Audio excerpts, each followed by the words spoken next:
Hello and welcome to another episode of Supercoach Insider. My name is Chris and welcome to the Everything Going Right team. It's where Chris's thoughts and theories on Supercoach all go right and Chris wins Supercoach. Yay! Um, well, probably not going to happen, but you look, there's valid reasons for everything, and this is my team right now, and feeling pretty good about it. But everything kind of needs to go right. So let's see how it goes. Before we get into it, obviously like, subscribe, all that fun stuff. Hit us up on Twitter at SCInsider100 or myself personally at CFX_1 on Facebook, Spotify, YouTube, you name it. We're all on everything. Big shout out to Swizz this preseason, has been absolutely killing it. If you do want to check out all the content that we've done so far, he's got team by team previews up, interviewing all of these content creators from across the country that are mega fans of each individual team, right? So there's one for West Coast, there's one for Collingwood, which I did, Carlton, there's two actually, Adelaide two. So shout out to all the content creators that have done that for us and joined us as part of our community. And shout out to Swizz for organising all that, because I can guarantee you, with me and Ben, with our kids and just making life hectic, it's just impossible. So without Swizz, we wouldn't be able to do that. So thank you very much, sir. All right. Now, for reference, this is the third time I've done this podcast. I've tried recording it twice. I didn't realize the first time that I did it that I ran out of hard disk space on my laptop. And then the second time I did it, I didn't read the error, so I did it again. So, now I've cleared some space and we're good to go. So if it is a little bit rushed, I do apologize for that.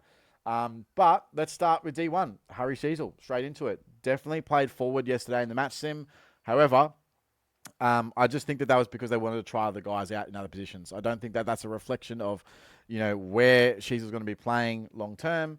LDU, I believe, also played, a lot of forward time as well, which is not normal, right? So getting other guys into those roles and experimenting with them and things like that. He's definitely number one for me still. Flanders is currently injured, so there's one strikeout off the top. Sheasel is the man, hasn't left my side, right? The one guy who has left my side is Jack Sinclair. So he did a hamstring yesterday. So it looks like he might be out.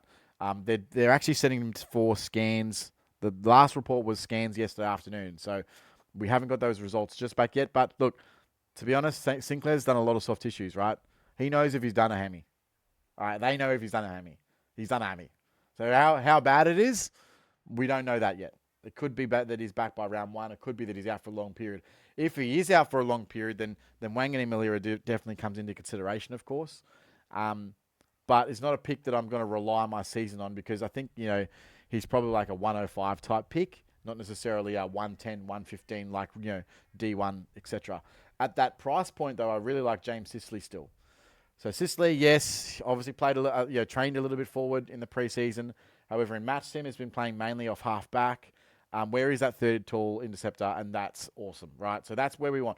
Well, look, here's the thing.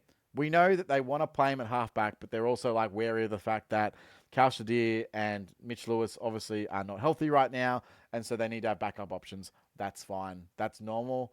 If it's a late game situation, he'll probably get flung back there. What I know is Hawks want to play him there. They don't want to play him forward. They know that's his best position. And in his best position, he's averaged 115 in the past.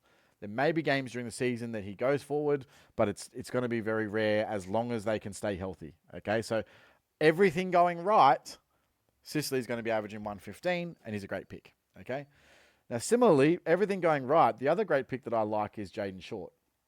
So Jayden Short, obviously, he's had 3 years of between 96 and 98 averaging.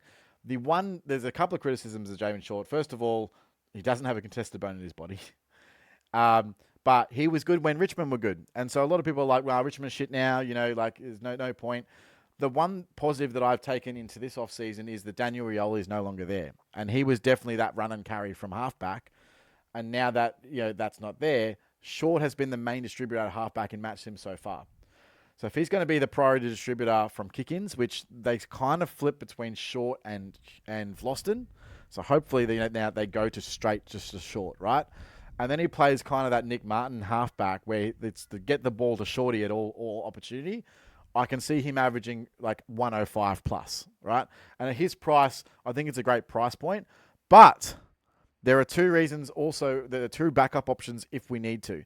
Now, both of those backup options do have the round 3 bye.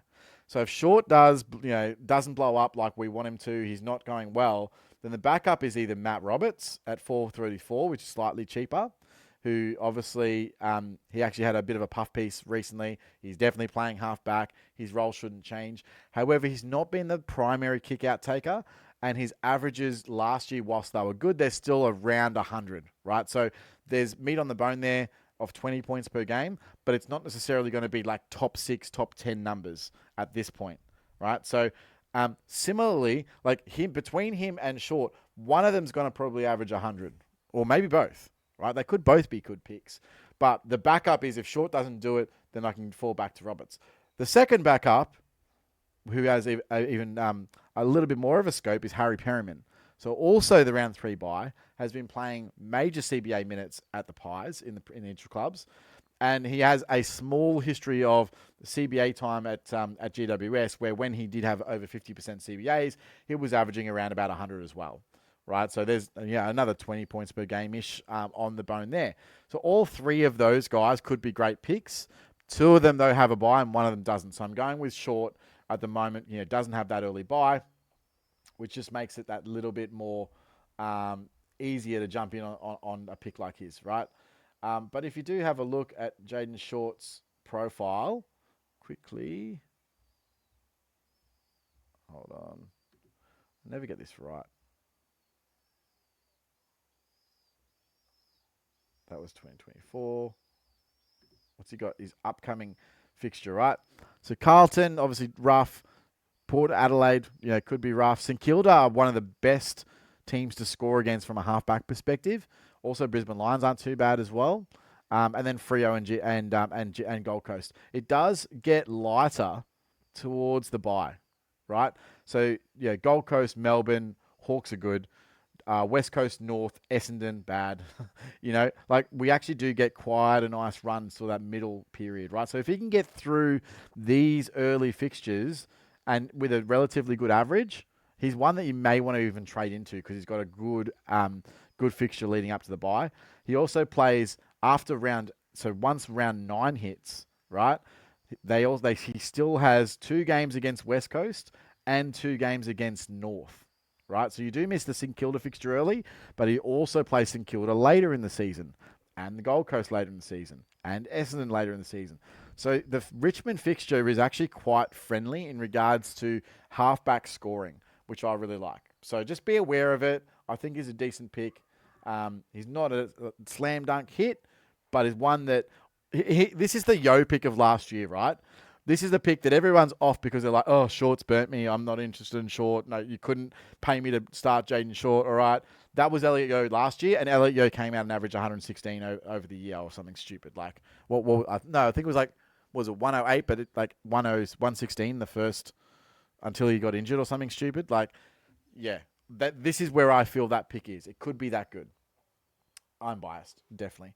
All right, so moving on. Now, I'll roll through these. Everyone knows about Mills, obviously, but, Mills has been playing midfield in the match sim, so absolute no-brainer. You kind of have to start him.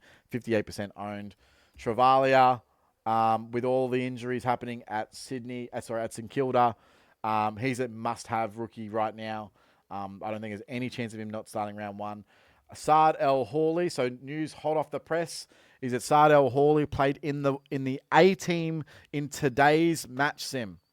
So we've been waiting for it, but if he is selected, obviously, in that best 22, he is a starting option 100% on field, and I will be starting him. So the conjecture is obviously Archie Roberts might have his spot instead, but, we can only go with what we've got on right now, and so everything going right, Saad El Hawley is a pick. I've gone with Zach Reed just purely at this, Bustlinger could be in this spot. There's Leak, there's Bice, there's a few others, right? Zach Reed's the guy that he's best 22 guaranteed if he's fit, right? And currently he is fit. Currently he's playing Matt Sim. He does have scoring potential because he can intercept the ball, obviously. But he's not going to be a lights out cash cow or anything like that. He's just a guy that's on your bench, and if he doesn't get injured, he's going to be there for the whole time. Just slow burn, one of those slow burn cash plays, right? The other one I've got currently is Jepson. I don't really know too much about Jepson other than that he played for Southport last year. He's now an SSP selection.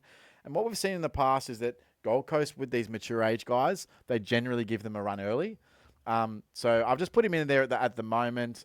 He could be another, like I've got enough money in this to run a 119K rookie in this spot, like a Bustling or a Leak or whatever. But right now it's Jepson, just out of pure interest as an SSP, mature age selection. He had 17 intercepts, I believe, against the Gold Coast in the VFL last year. So he's a guy that obviously has performed in the past against them. And what we find is that those guys that really go well against an AFL team, they wind up on that same AFL list at some point, right? Midfield, Bont is Bont. I can't get away from it. Every time I don't have Bont, my team just looks incomplete. It looks like I'm going to get absolutely smashed because half the comp have him and half the comp don't. And those that don't, you're going to need a captain option, right? He's probably going to be the safest VC early. And if you're running against him, I can't, right? Butters, again, these two are the only like mids that I see right now that can go sort of 120 to 130. Maybe a Nick Dacos, but having said that, is obviously the injury, right? The plantar fasciitis is an issue. And this is where it starts to get a little bit, not hairy, but I suppose speculative and everything going right. I'm hot on Noah Anderson this year, and I know he has the bye, right? But he's the only guy I have in that bye, so I'm hoping that I can cover it somewhat. But with him just being named captain, to me, it just screams he's exploding this year, right? He's going to be the guy that they all help. So are they going to screen for him? He's been a little bit susceptible to a tag. So are they going to play the team game and help him get off? I think all of this bleeds towards we're now giving Anderson and Rao the keys to the midfield, and then Tuke's going to step back and be more of a role player, allowing for Flanders and Humphreys to get more mid-time. That's honestly what I think. It's Anderson's year. I think this is the year he goes 115 plus. Personally, I think it is. I want to be on that, and I want to be on it early. Like, you could wait for it, sure. But if you look at his season early, right? Look, West Coast in round 1. Let's pull it up. It's just that the start to their season's too good, right? And by the time that he could be averaging 130 after these like really great fixtures a run, and then they face some hard midfields. There's two things that I do want to be open about with Anderson. Last year, his averages at home were a lot higher than away. Now, unfortunately, a lot of these early fixtures, which are great, are away. So there's that. That's a negative. Right, so West Coast away, still it's West Coast, high score of 151 against them. Melbourne, who knows what Melbourne he's going to be facing, but some have tipped them to be a bottom 4 side. He has a 189 against Melbourne in the past. Adelaide at home, he should run away with that. Then North and Richmond back to back. Those are 130 games for sure. So round the first 6 rounds obviously, but with the second bye, great run of fixtures. Like he might be averaging say 130 there. And then it gets harder, right? But at least he plays Sydney at home. But it's Sydney, Brisbane, Bulldogs, all in a row. And Hawks, obviously, who are a good team. Now, part of this, right? Let's say round 6 happens. He's gone gangbusters. Everyone's like, we need to jump on Anderson. He's gone to the moon, blah, blah, blah. If you already have him, you're going to be in a much better position because then he faces a really hard run. So it either I think you either get on him real early and you jump on that ride, or B, you're probably not trading him in until the buys, to be honest. Because at that round 6, seeing that upcoming fixture, are you really going to want to trade into him not knowing what you're seeing? So to me, Anderson's a guy that I'm going to back him in from the get-go. I'm not going to be buoyed by trying to trade him in around hard fixtures. I want to make the most of him early. And I think of those guys around that price point, maybe Brayshaw is a better option, maybe Petraka, Dawson, all those guys, kind of around that 550 to 600K mark. I like Anderson the most out of all of them. That's just my personal opinion. And everything going right, he's a great pick, right? Moving on to the next one. Now, everything going right again, Ed Richards, right? Training in the midfield the entire preseason. Was used in a majority mid-role when either Libba or Treloar were out last year. I believe it was over 5 games, he averaged 78% CBAs, including a couple of 90s in that average. And in that run, averaged like 107, right? So nothing crazy, but he wasn't actually training as a mid before that, like a little bit in the preseason, but not like majority like he is now. Like now he's like, no, I'm a midfielder, right? Coupled with Treloar not being there for 10 to 12 weeks, like it's Richards is going to go gangbusters early, right? And how well he performs is going to dictate how many CBAs he gets once Treloar gets back. So really important that we get on him early, in my opinion. He is a guy that I might flip pre-buy. I'm not sure. We'll see. 530k is a guy that I think can go somewhere north of 108. To be honest. But if things happen, the round 12 buy is of question, right? So having two mids in this area that both have the round 12 buy in Bont and Richards may be a cause for a flip at that buy. I don't know. We'll see how we go. But I really like Richards at the moment. And then, of course, the next one is a bit of a no-brainer pick. Everyone has him. It's Clayton Oliver. Again, everything going right. He's going to average 120 and everything's going to be sweet, right? All right, Jagger Smith. I think he's a lock at this point. And then I really like Sheldrick. Had a blinder of a preseason match and a highlight reel that came out to show. Whether or not he can get out of that sub-vest is another guess. But 160k, we know what Sheldrick can do. He is an inside mid. Does he get the time in there? I'm not sure, but Sydney really need to pull the trigger on him. They're going to lose him otherwise. So I think Sheldrick's a great pick. And then Lindsay as well. Xavier Lindsay playing half-back wing at the moment at the Ds. I don't know if he's best 23 now. I did earlier. Best 22. I did earlier, and I haven't really been sold by the match sims so far. But we'll give him a go. At his price point, I could flip that to say a Langford, who's also at the Ds, or something similar. Off the bench, I've got Nevitt as the primary guy off the bench for a few different reasons, but the main reason is, of course, I do think that that big body midfielder is something that they really lack, especially if Dangerfield's not on the field, and they need to start developing him because I think he replaces him long term. Okay, so really important in that regard. Just hold on while I bring this up. Here we go, and then I've got I've got Rouston here at the moment. I'm not sure how he's going to go. Obviously, we've seen Rouston in the past. Had a few sub games. He has had some time at GWS in midfield, and when he has been, he's done well. But he's also carried injuries, etc. Whether he's in the best 22, best 23 is another open air question. It's something that we just have to monitor in the preseason. I've just got him in there now, more of as a placeholder than anything. And then I've also got Max Hall.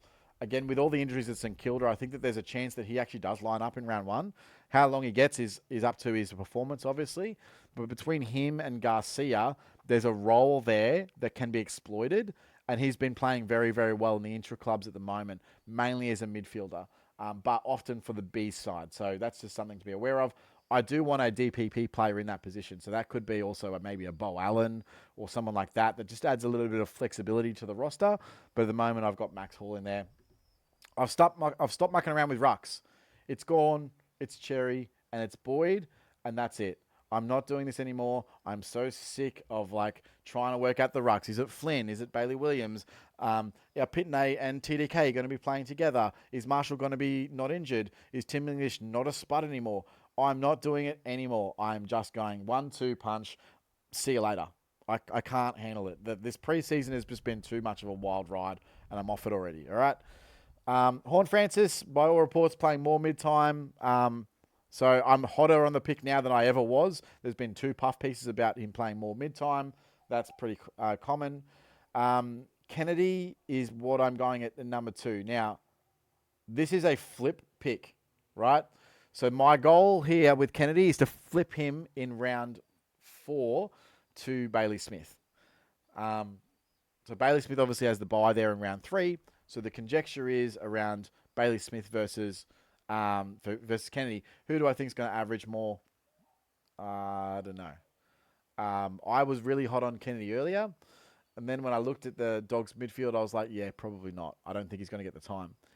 But then Treloar went down. Then I go, okay, well, that fourth midfielder spot is wide open. At the moment, it's Bont, Libba, and Richards for sure. They're going to be your top three by a mile. And then your fourth mid spot, Sanders comes into the equation too in this regard, right? So Sanders and Kennedy, do they get 50% each? Are they both getting sort of 50% roughly? Who's going to get that time? What we know is when Kennedy averages over 50%, he's actually quite a good midfielder. He's going to get somewhere between 95 to 100 as an average. We don't know yet. I really want to see the preseason games to make a call on this. But the goal is this. Run Kennedy until round 3 and evaluate Bailey Smith. So what's Bailey Smith's CBAs like? What's his scoring output looking like? Bailey Smith's scoring can be capped by his disposal, which is poor, right? I think we all know that Bailey Smith's scoring is poor. However, we also know that he can obviously be lights out from a scoring perspective, and he can average you 100. He's done it before. One of the best times that he actually did that was when he was playing 100% time on ground, playing pure wing. He was destroying the Supercoach realm. But what role is he going to play? And the only information currently we have to go on is that Dane just said temper expectations. He's not going to be. We're not just going to throw him to the wolves and blah blah blah. He's coming off a serious injury. That seems like smoke and just like taking pressure off him, to be completely honest. But I get 3 rounds to evaluate. I get a bump in round 3 when Geelong has the bye against most of the competition. I mean, if you look at this, Bailey Smith is in 68% of teams. He must be one of the highest owned players in the game, right?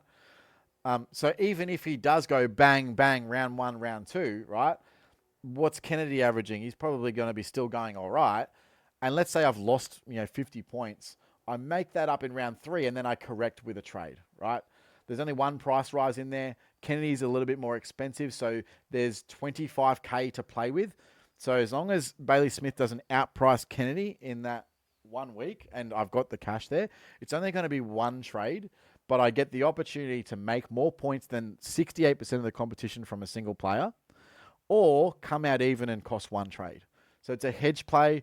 I know it's not popular, and I know that not everyone is going to do this. All right, totally okay with that. If you don't want to do it, just follow me and just watch what I do and laugh at me along the way. I don't care. But this is something that I want to do for my team as a little bit of a unique against like anti-potting Bailey Smith early in the season. Okay, that's all it is. McRae's a lock, obviously, and Caleb Daniel is obviously also a lock. Absolutely being tearing it up at halfback. Those guys haven't left my side. And then we get into the Rooks. All right, so I really like Tom Lynch, but I just can't afford him in this team, unfortunately. So I've got Joe Berry here. He looks to be a lock as well. And I also have Hewitt, who looks to be playing quite a lot of midfield time in the A team in the intra-club. So I think he needs to be on field.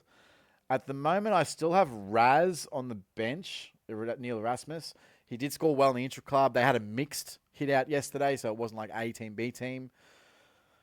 Whether or not he's starting 22, 23, I don't know. But right now he's owned by 50% of the competition or 49%. So, just roll with him at the moment. It could be a placeholder. And then Davidson, I think, definitely starts round 1. So I've got him in there too. So now how much have I got? I've got 206K for the flex position. Now, this is going to be taken up, I believe, right now. Right? So this, and he's obviously not there earlier. Levi Ashcroft, if he is sub, we get to see it in round 0, right? We get to see what they're going to do with him. He's a must-have, in my opinion, if he's named. He is by far the best player in the draft, but he is coming from a little bit back because of his shoulder injury, okay? So there is a chance that this is not necessarily a good pick because he's not going to be playing or he's going to be sub early. However, at one point you're going to need Levi Ashcroft in your team because once that comes good and his fitness is good, and if that's round 0 and round 1, then great, then everyone should start him. But if not, then that's fine. I've got enough cash here to go up to a Sam Laylor, right? So Laylor, by all reports, especially with Smiley, having an interrupted preseason, he has been playing as a CBA mid for Richmond.